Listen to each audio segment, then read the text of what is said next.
علامات اسم کلمہ ہم نے پڑھ لیا تھا 3 قسم پر: اسم، فعل، حرف. پھر کلمے سے مرکب بن رہا تھا، مرکب کی قسم بیان ہو گئی. پھر کلمہ یا معرب تھا یا مبنی تھا، یہ بھی بیان ہو گیا. پھر اس میں جو اہم چیز ہے علامات اسم ہے، علامات فعل. حرف کے لیے تو اس بھی کوئی علامت نہیں ہے. اسم فعل کی جب علامت نہ ہو تو وہ حرف ہی ہوگا.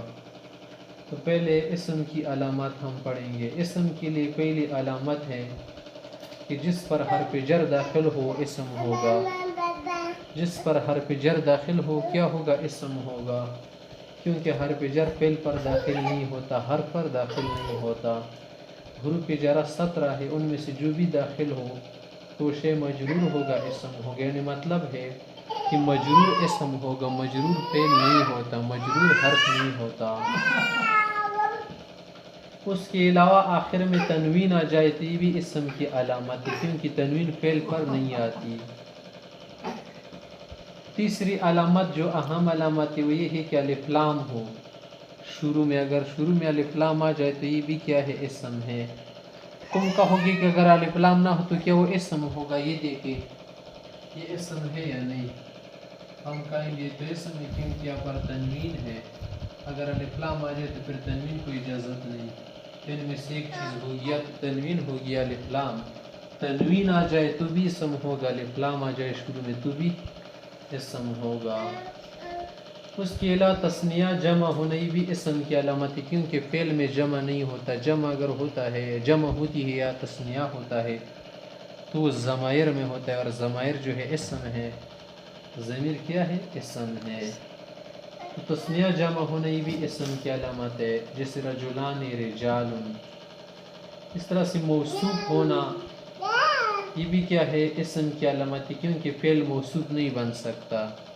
اسم کی ہم صفت بیان کرتے ہیں نا، تو یہ بھی ایک علامت ہے.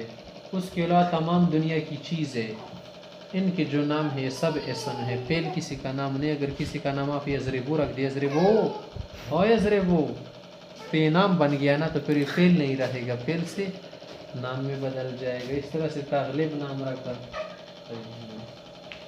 یہ کیا نام رکھا؟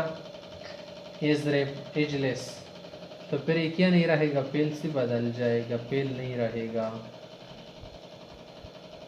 اس کے علاوہ مستثنی، مستثنی منہ ہونا یہ بھی اسم کی علامت ہے، کیونکہ فعل مستثنی مستثنی منہ نہیں بن سکتا.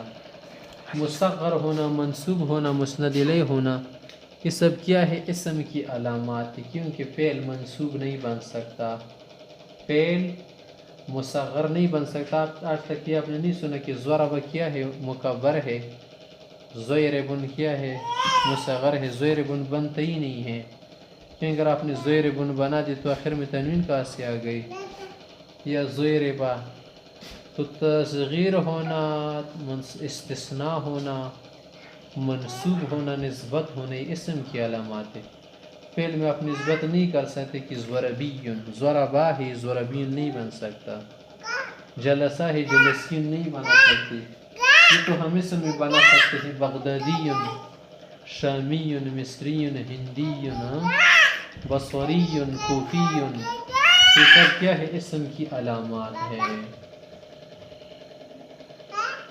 تو اگر اس طرح سے کوئی علامت پائی جائے نا، ہم فوراً کہیں گے کہ کیا ہے؟ اسم ہے.